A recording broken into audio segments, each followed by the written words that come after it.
All right. Well, hello. Having more issues trying to do videos, and so we're taking a shot at it again.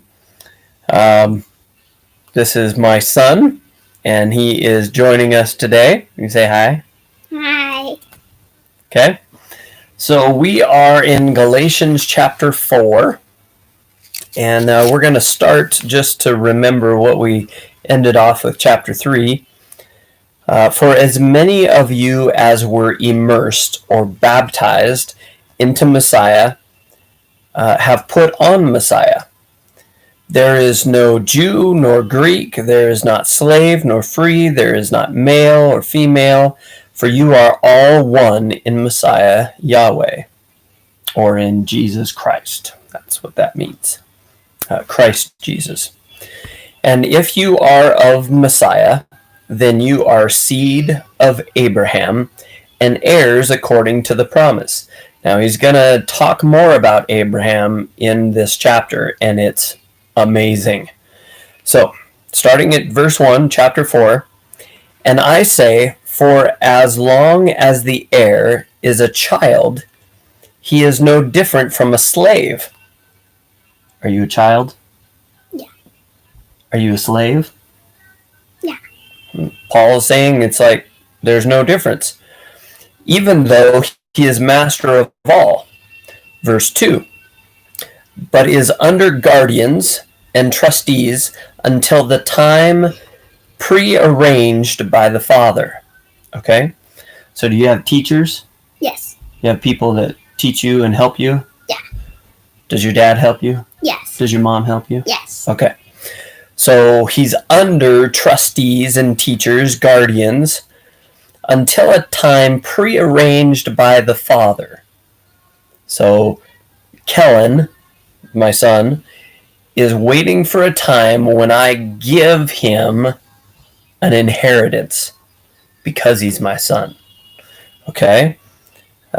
So we also, when we were children, were under the elementary matters of the world, being enslaved. So you're enslaved to sin, all this other junk. But when the completion of the time came, Elohim, God, sent forth his son, born of a woman, born under Torah, or born under the law. That is amazing to me, that the creator of the world, first of all, was born like this guy was born like this guy was born, to a woman, but under the law. So he's born in a time and a culture that has to jump through these hoops, do this law. So Kellen is under my authority. I've said, these are the things that are right to do. These are the things that are wrong to do. You got to listen and obey these things. But there's going to be a point where that changes. There came a point where that changed between me and my dad, and it was more about relationship. Dad being a parent was more about relationship than right. Verse 5. To redeem those who...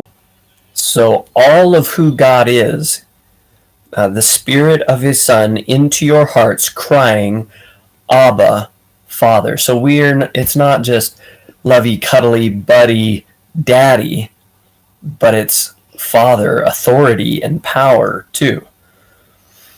And the Spirit helps us get that, understand that. So you are no longer a slave, but a son. And if a son, also an heir of Elohim through Messiah. But then indeed, not knowing Elohim, you served those by which... But now after you have known Elohim, are known by Elohim, how do you turn again to the weak and poor elementary